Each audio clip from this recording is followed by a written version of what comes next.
sa puso ng Zambales. Sa tahimik na lambak na Mapanuepe, matatagpuan ang isang komunidad na matagal nang umiiral bago pa man dumating ang modernong sibilisasyon, ang mga Aita. Sa kabila ng mga pagsubok ng panahon, nananatiling matatag ang kanilang kultura, paniniwala at ugnayan sa kalikasan. Sa dokumentaryong ito, ating susundan ang kanilang kwento, isang paglalakbay sa tradisyon, pakikibaka at pagkakakilanlan.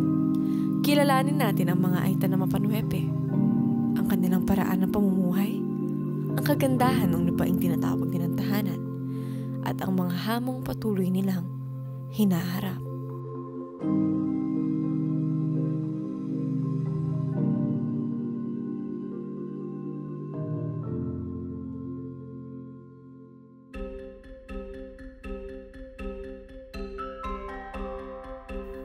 Tanghali na nang marating namin ang Barangay Buhawen, isang maliit na barangay sa Zambales. At ito si Tatay Jimmy, isang lokal na residente na magiging kasama natin sa ating paglalakbay. Sir, ma'am, dito po tayo daan sa ingat lang po, maghawak po sa kahoy. Medyo mataas pong lalakarin natin, babaan. Diretso po tayo sa mga kapwa ko katutubo na nag-harvest po ng palay po, para po makita natin kung gaano po ka-proseso po ang pag-harvest na mano-mano. Ito ang kanilang palayan, isa sa pangunahing kabuhayan ng mga Aita. Okay. Ito po mayabong po siya ngayon dahil sagana po siya sa tubig, ma'am. Mga ilang buwan po bago po anihin? 4. 4 na buwan. Okay. Paano malaman kapag kailangan ng anihin, kapag tuyo na? Makikita natin mamaya, ma'am, katulad ng inaani ngayon. Ganyan na po siya, ma'am. Sige, sige. Tingnan natin.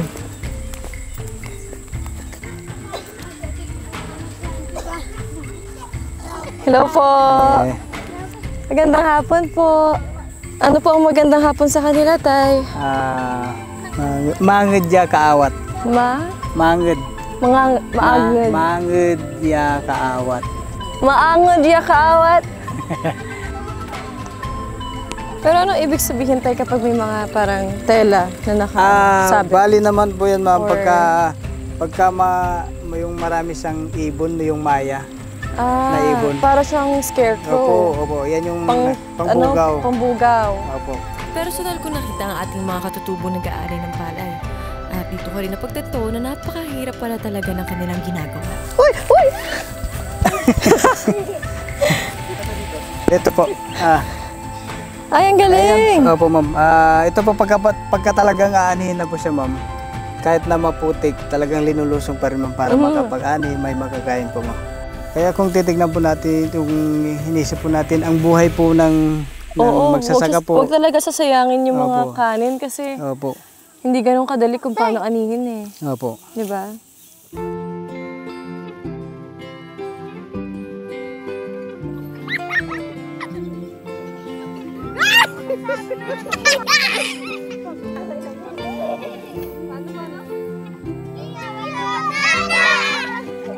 Dito po tayo, ma'am. Tignan natin itong bahay ni tatay. Pasok. Pwede po nating... Bahay niyo po ito, Tay? Ito po si tatay. Ay, bahay niyo, Tay! Opo. Sa kanya po ito. Simple lang ang bahay ni tatay. Hindi ganong kalakihan, pero kumpleto. Meron silang lutuan dito. So, dito sila nagluluto. Ito rin po, ma'am. Mayroon din pong nagbigay na taga-ibang bansa rin po na naging sponsor sa lahat po ng mga katutubo. Kaya po nagkaroon po kami ng ganitong lutuan. Opo. Mahalaga po pa silang ibon. Tapos, ayan po yung tulugan po nila. Yan na po yung pinakakwarto po namin. Dito pinakita ni tatay ang kanilang tinutulugan at ang mga karton at sako na nagsisilbi sa kanila bilang lagayan ng mga damit. Ito rin po yung itak namin na ginagamit namin pamputol ng kayo katulad nung yung kamay mo, ma'am, yan ganyan. Kasi baka may tatagos yung talim. Okay. Iba po yung klase po nung pangdamo. Ayan po, parang karit po siya, sir. Ito naman para sa kahoy po. Ginagamit namin yan sa sa mga damo. Kapag matataas na, di ba? Opo. Paano yung tubig dito tayo? Saan sila naliligo? Ang tubig naman po, may yung doon kanina sa pinaghugasan po kanina ma'am doon sa may palayan, nandun po yung source, yung hose po. Nagaling doon sa kabila kasi isa lang din po yung area na source po namin. May kanya-kanya po kaming hose na na nakatap po doon. Tapos yung hose na yun tayo, saan nanggagaling yun sa bundok na? Opo, sa pinakasibol na po ng tubig naggaling sa bundok po. Sa bundok po mismo yung sibol. So natural water siya. Opo, ng tubig.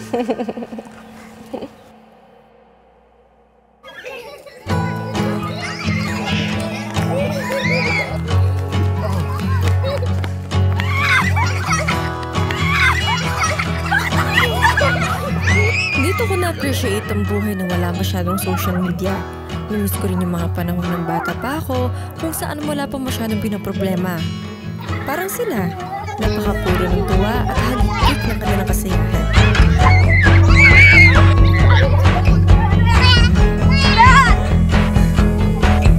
Lalo na ang batang to, na napakakulit at napaka-cute-cute pa.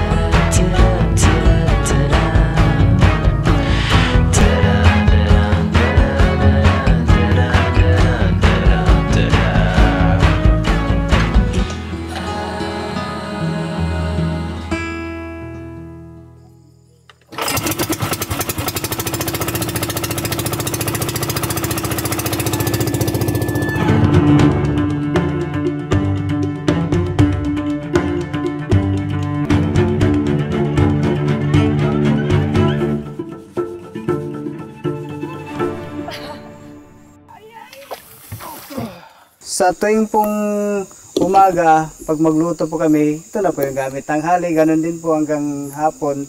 Buong araw niyo? Opo, isang araw, buong araw po. Punta tayo po ngayon dito kila nanay sa Gising pa kaya sila? Bila. Gising pa po. Dito tayo, Day. Dito pong daan, ma'am, sir. Linaw ng tubig, no? Ito na siya, sabi ko ma'am na maputik siya. Magugas na lang po tayo mamaya sa hose.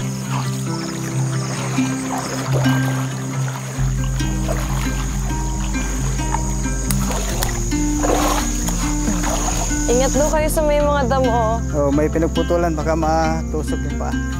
Ayan po yung source namin ma'am, papunta doon sa bahay namin. Ano po galing to sa bundok? Sa Sibol po yan ma'am. Yung natural na spring po. Okay. Natural sa spring water.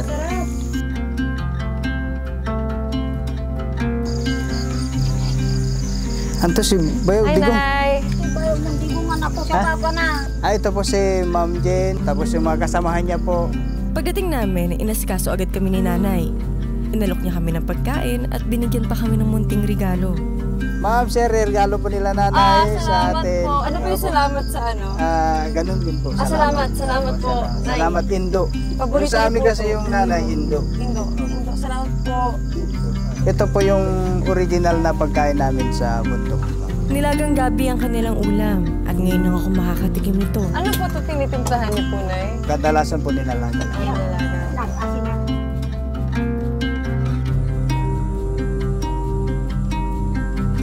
Dati po, nung sa mga ninuno po namin, yan na po yung pang-araw-araw nila. Ngayon po, dahil itong generation sa ma'am, nabago po lahat. Kaya ito ma'am, nakikita nyo po kami, halubilo na po. Sige po, kain po kayo. Ang sarap. Oo. Pag nandito sa bundok, wala na yung yung ayaw ko, ganun. Hindi tayo mabubuhay.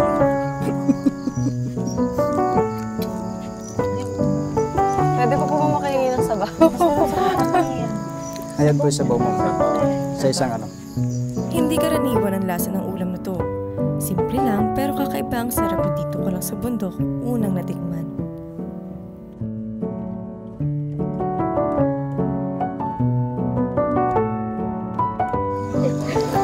Pero nami-miss ko tuloy yung lola ko.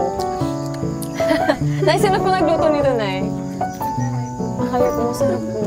Sarap. Ano po ba ang masarap sa ano? Sa Bisaya kasi lami. Ang lami sa Bisaya po. Yeah, lamig Dito, yun. ang masarap naman sa amin, malasap. Marasap. Malasap. Marasap. Opo. Mapanglasap. Yung sobrang lasap, Ay, mapanglasap. mapanglasap. Mapagtarap.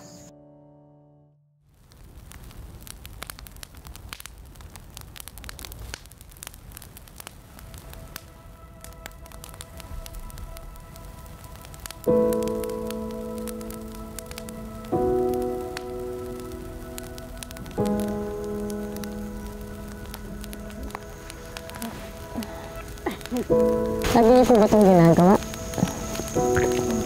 Ginagawa niyo po itong gabi-gabi? Pag nalamig po. Pag malamig. Pag nainit po. Pag madaling araw na po. Pag madaling araw. Mga anong oras po yun? Mga alas 5 po. Alas 5. Ang mabigat lang talaga na problema, yung pag may karamdaman po, may naramdaman. May sakit. Ganun lang po po. Pag walang pagkain, matulog. Ganun po. Walang kinakain. May mga alaga rin po kami mga hayop, yun po yung binibinta namin. Sa presyo po ng ano, hindi na po namin maipait yung presyo namin na kasi parang mura na yung kuha sa amin nun. Hindi na namin po iniisip yun.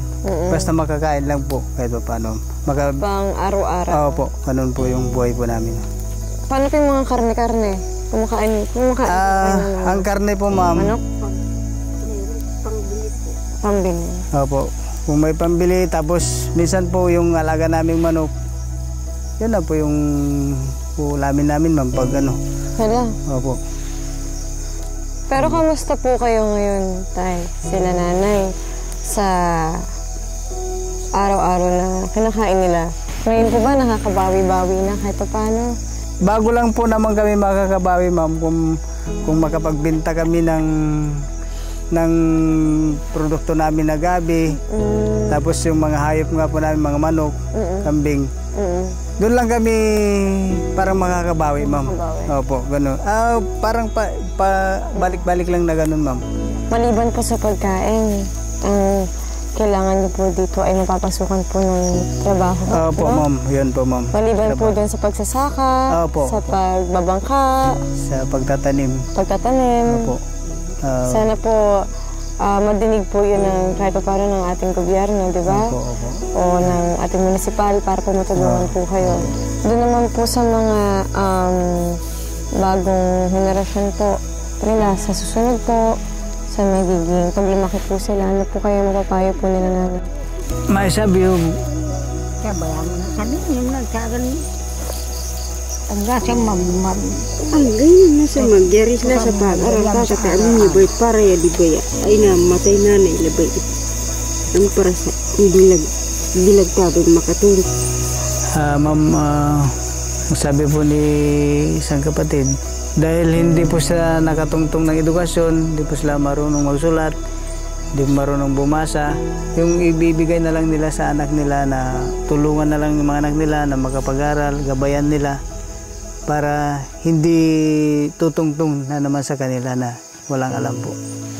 Hindi marunong bumasa, hindi marunong sumulat. Yun lang daw yung yun yung masasabi nila sa mga anak nila. Nakakataba naman sa puso. Mother's love. Ika nga. Pagmamahal ng ina. May mga nag-aaral po ba sa mga anak niyo po? Kahit malayo po. Napakabait niyo po nanay. Ilang taon na po siya? Ano ba ang anim sa ano?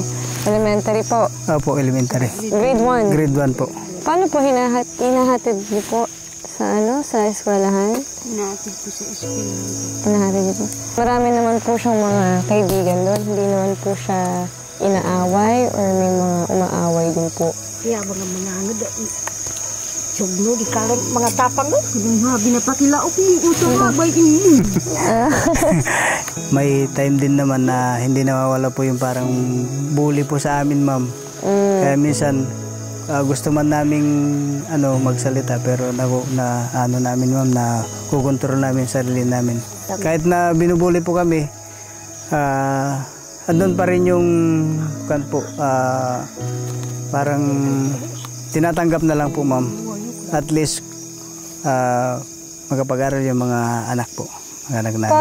Paano po sa pambubuli? Ano po yung mga karaniwang sinasabi po nila sa inyo? Yung ikaw, isa kang katutubo, wala kang alam, ganun po. Parang minamaliit po kami. Sa ngayon po, ma'am, pinapakita rin namin po na kahit na sinasabing wala kaming alam, itong panahon, ma'am, parang unti-unti na ring lumalabang kami sa ganung ma'am.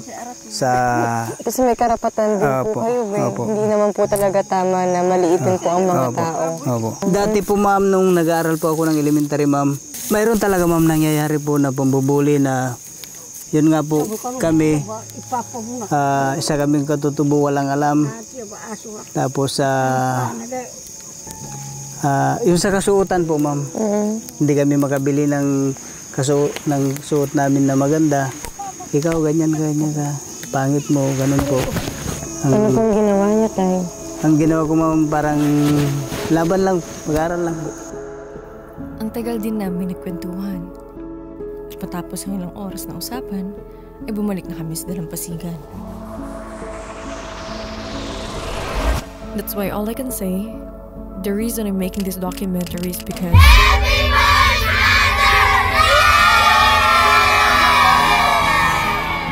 minsan sa buhay ko nawalan na rin ako ng boses. Na madalas, desisyon ng ibang tao nagiging desisyon ko. Minsan nawawalan tayo ng boses. Humihina ang boses natin. Kaya kung nanonood ka ngayon, I wanna tell you that your voice matters. So see it, feel it, share it. Your Jane.